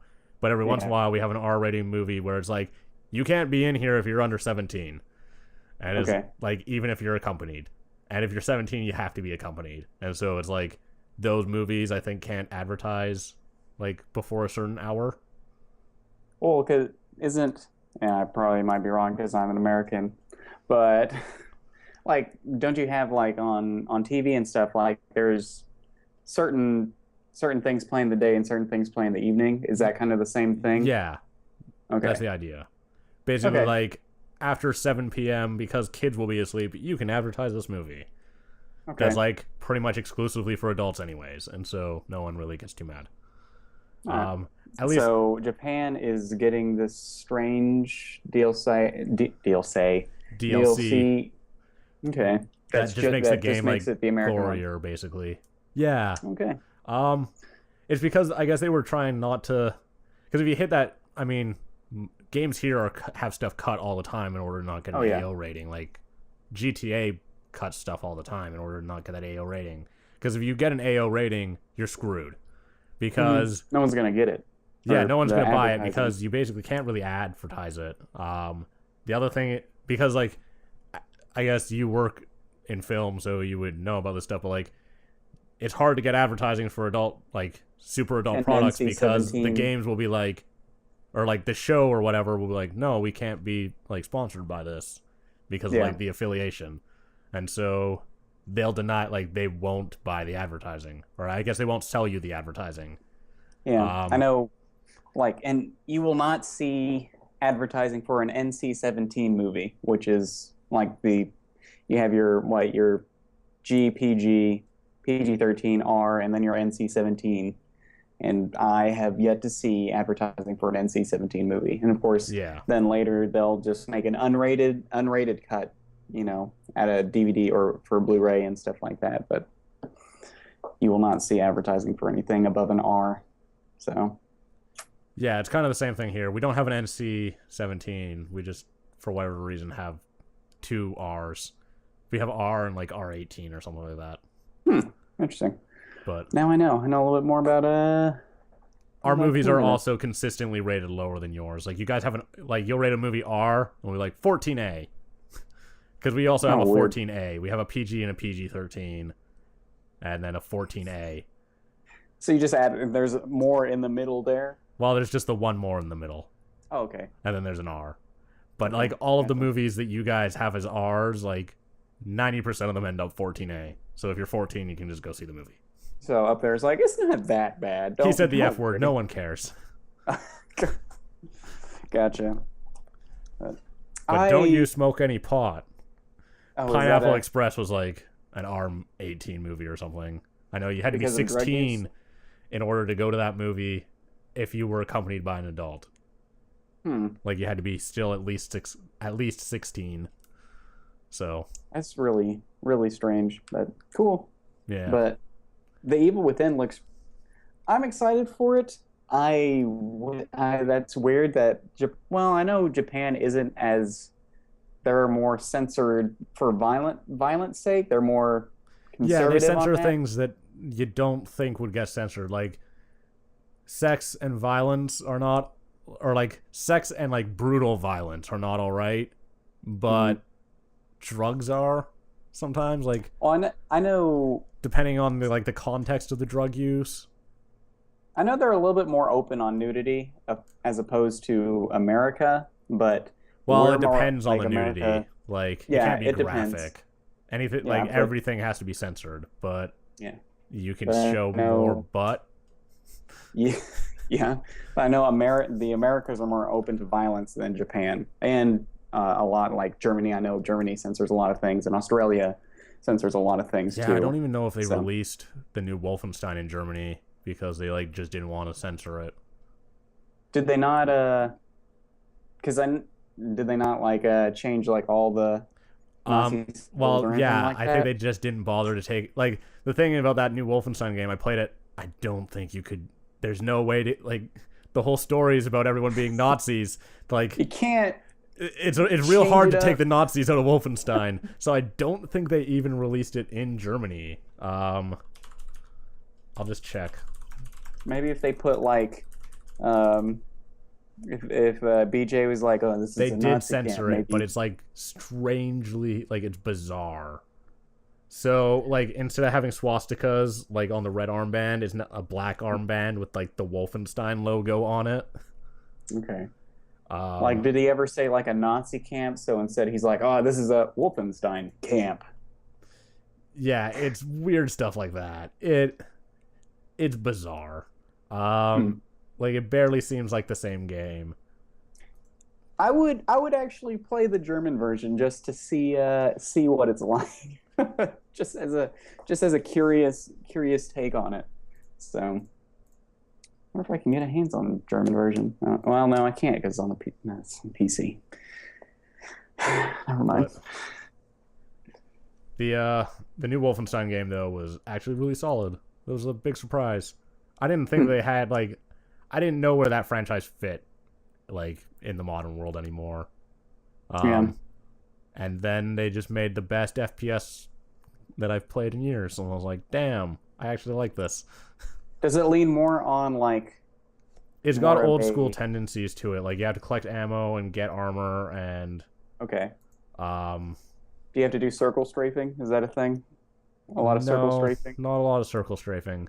You like can lean out from corners and stuff because like it's got that modern edge to it still. But like you get armor, you get ammo, you can carry all of your guns at all of the time, like all of the time. Okay. The story is really good. It's a really bizarre game. I didn't like parts of it at first, but now that I've been like thinking about it more, I kind of like that game more than I did when I played it. I really liked it when I was playing it, but it has like this complete, like these weird tonal shifts where the game is like super serious and dark and like talks about the darkness of man, and like it's a like a dark game, but then it's like, now you blew up this bridge with this crazy helicopter and killed a robot dog, and I'm like, what am I doing? Like this game, quickly. The gameplay is like really crazy, and the cinematics are really dark and like kind of depressing. But give it a try, and be confused the whole time. But then I listened to this really good interview with the creative director of that game. It was like an hour interview that Patrick Klepek from Giant Bomb did, and he's like, yeah, I just don't like, people complain about the tonal shift, but I don't see why we can't make like a crazy game that's fun that still like has a dark story. And like the end of that game isn't, I'm not gonna say explicitly what the end is, but it's like that game has one of the better endings in FPS, because like Call of Duty is like, I've saved the world, hurrah, party time, whereas like the end of that game is very somber and like not happy. Gotcha. Because it's like the whole world's been taken over by Nazis. Like you can't end that game on like a happy note. True. But have you ever Nazi related? There is a movie where Nazis take over the moon, and Iron Sky. Iron Sky. That's the movie. Does it have an Iron Sky sort of vibe? It has a level where you're on the moon shooting Nazis with laser guns. I'm in. I just gotta get it. So yeah.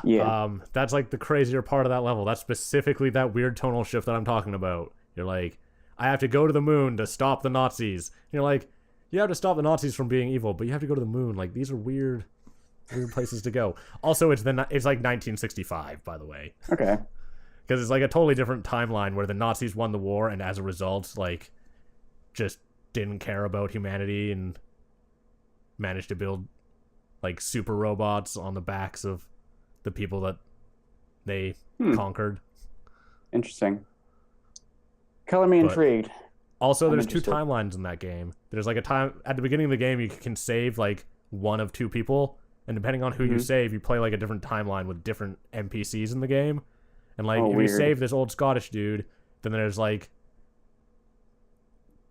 there's these like old rugged like Germans and that are like part of the resistance with you. But if you save this like younger guy, then you have a person who is essentially Jimi Hendrix talking about how like the Americans were super racist and like fuck them, because you're like, we have to stop the Nazis, they hate all of us, like they do terrible things to us. And he's like, you did terrible things to us like in America, like fuck you, man. He's basically Jimi Hendrix.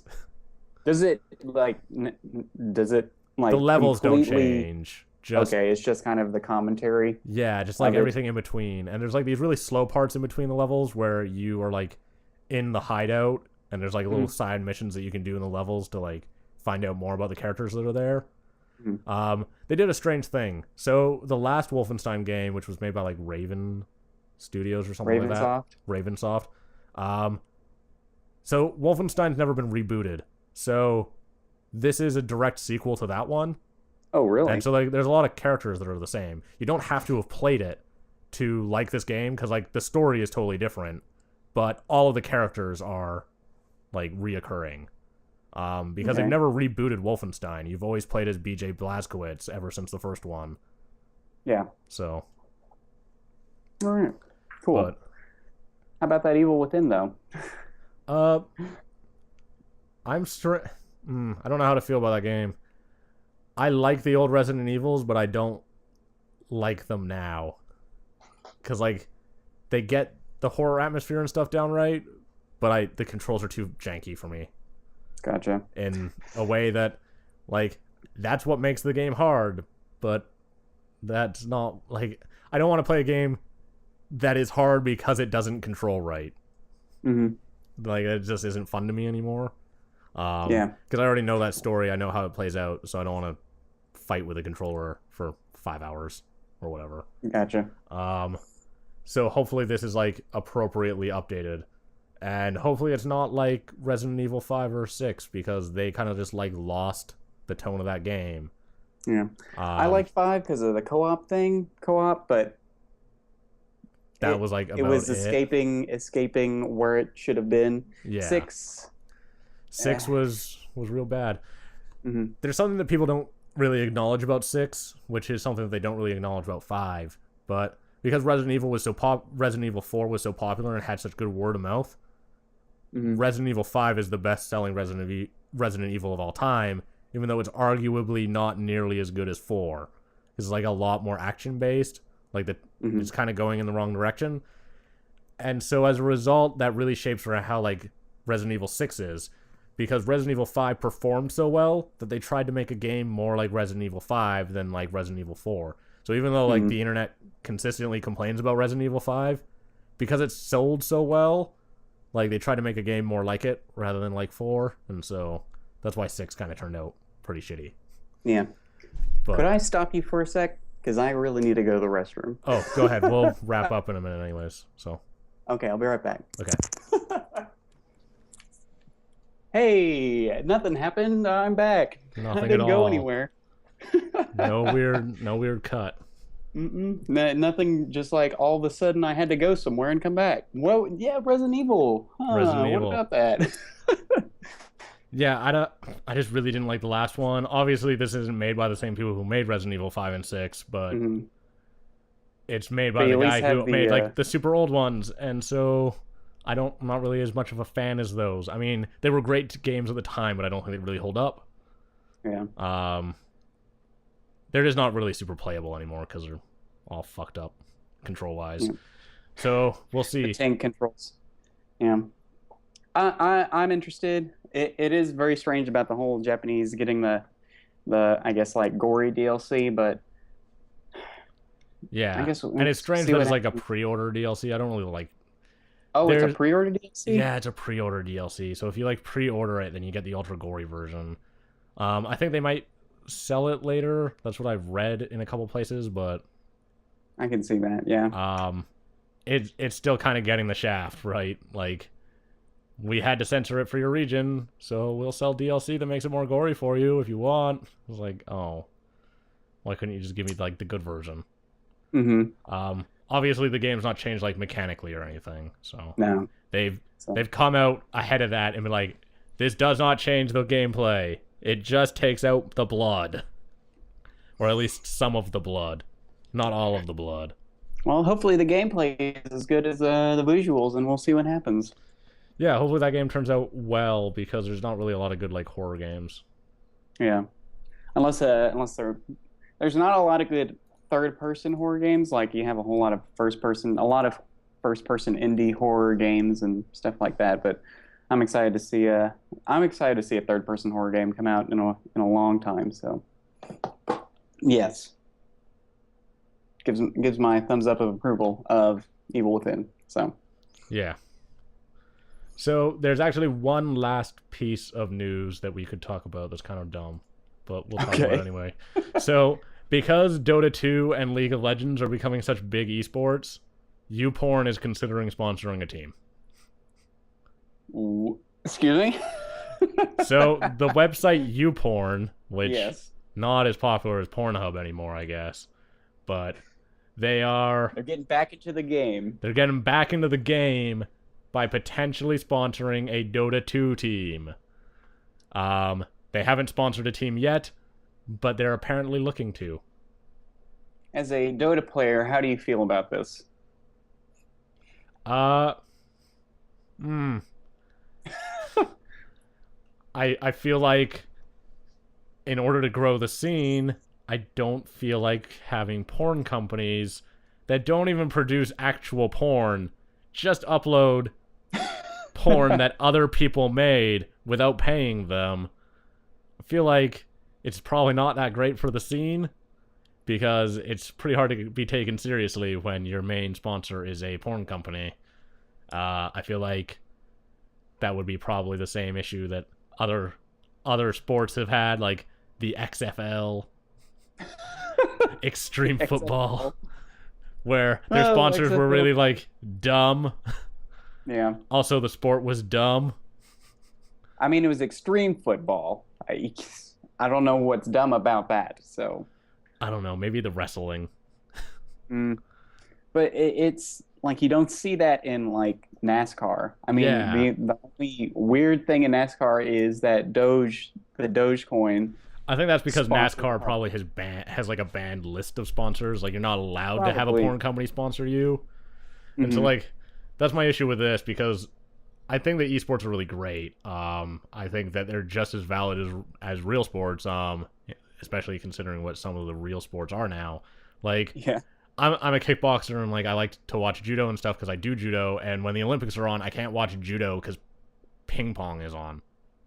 It's like what the fuck? And so if we can at least if esport, like if ping pong can be a real sport, Dota 2 can be a real sport. And real sports don't have porn sponsors, so yeah. But on the other hand, I find it humorous. That is. It seems like the target audience for that site, so. Yeah. That's the sad thing about, like, I could see how YouPorn is like, oh, well, it's completely relatable because of our demographic. It's like, but then you just put a bad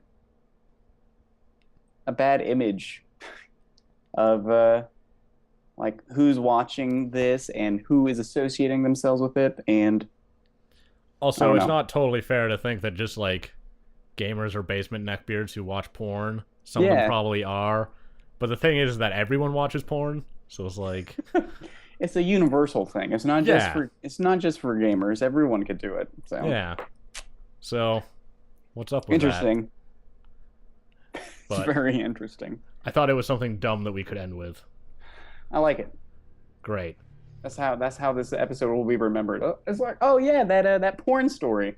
That porn story. It's not a lot. It's not frequently that we get to talk about porn on this podcast or sex in general. It's like pretty much this week, and then when Justin and Jarrett were on to talk about PAX East, where we didn't actually talk about anything that happened at PAX East.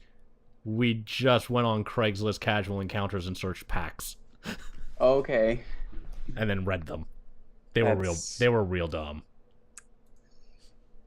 There were some pretty great fedora pictures. Well, if you go to a convention, you got to wear a fedora. That's a rule. Surprisingly, I didn't see a lot of them at SGC. I was pleasantly surprised. That's pretty great. We're moving past the fedoras. Hopefully we get past them sooner than later. Yeah, me too. Because I'm sick of seeing socks with sandals, cargo shorts, a stained T-shirt, and then a fedora. Because it's not classy. The fedora isn't classy if the rest of you is not classy. Like that simple. That can't just be the only item. It's like, oh no, I'm automatically classy. You see this hat? You see it? You see this hat? You see how there's like a little pony in the rim? Yeah. Like some buttons on top, a pony. Fedoras. Yeah. It's not even like I have anything against them except for I wear it because it's classy. And it's like, no, it's not. It's just a hat. So dumb. I feel you. Okay. Whatever. I just have to isolate them out as frequently as possible, make fun of them, and then I'll just never be popular on the internet. Yeah, who I'll just be really mean to relate to? I'll do it just like how Justin and Jared does it. I'll just be really mean to everyone, and then people will like me. Because then that's your shtick. That's your shtick. It's like, oh yeah, he's the mean guy. He's the mean guy who hates everyone. I want to get yelled at. Please yell at me. Tell me how stupid I am. Okay. Yeah, pretty much. Alrighty, so let's wrap this up. Okay. Thank you, ladies and gentlemen, for listening to the 66th episode of the Dapper Gaming Podcast for July 13th. Yeah. I've been your host, Ryan, and with me this evening has been Ryan. I guess this is your chance to plug your channels. Tell everyone where to find you. Okay. Twitter, Ryan S. Stout. That's where you find logical things. Or actually coherent things. If you want to see my YouTube channel where I babble like an idiot, and it's really kind of like a high art house film videos, RyansVideoGameCorner.com. And I think I just put something out at the beginning of, well, I think like, I don't know when this goes up. I put something out Tuesday. Okay. I will say I put something out last week, something recently.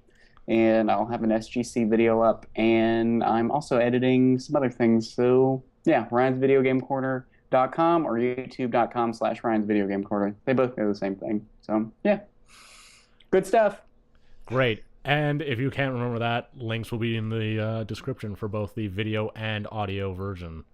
So, make sure to check that out. Anywhere. Over there. There. Annotations. Places. Like I don't do annotations. That's more work than I put into even just editing this podcast. So okay. Normally, this is how the editing goes. Open it in Premiere, export it to Audition, and be like, run this one compressor on it. Be like, okay, we're good to go. Put it back in Premiere, and then export. Export, you're good to go. Yeah, like it. No editing in this podcast. Very little, at least. I listened to about a minute of it. Takes like half an hour. It's why there can be one every week, unlike some other channels that do real work and then they have one a month. I'm like, no, you guys are doing it all wrong. You gotta do it. You gotta get an intern or something, an unpaid intern to do it, and then for your 1,000 subbed YouTube channel, get an unpaid intern. You know, you just go down to your local community college and be like, I need someone to edit video, and just say you'll give them experience. What you get in return. Experience. That's kind of like what my company that I work for right now is doing with co-op students. They're working there to program, and they're making very little money, less than they should. It's all about the experience. It's all about the experience. How are you going to get a job after otherwise? Exactly. Alrighty then. So thank you guys for watching, and we will see you all next week. Goodbye. Bye.